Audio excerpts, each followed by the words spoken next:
The overall goal of this procedure is to directly observe and quantify seed germination, mortality, and dormancy in field conditions over time.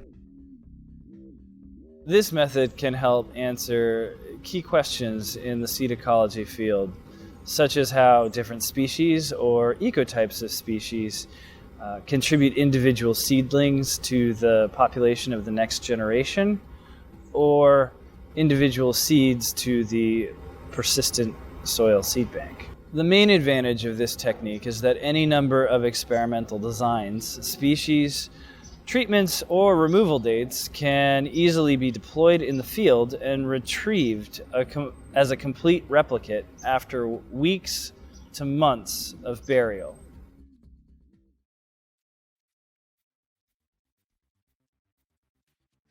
To begin, cut a 20 by 105 centimeter strip of fabric for each seed strip. Using a tape measure, mark out compartments onto the strip.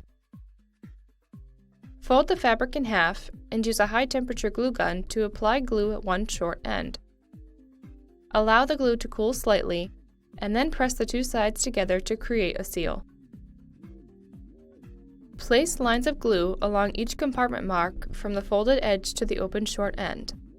Press the two fabric sides together along the glue lines to make seals without holes between compartments. Randomly assign seed cross types to compartments for each strip. Next, count and place a uniform number of seeds into each compartment. Using a plastic garden dart, label the compartment with the seed type. Use the glue gun to seal the compartment securely.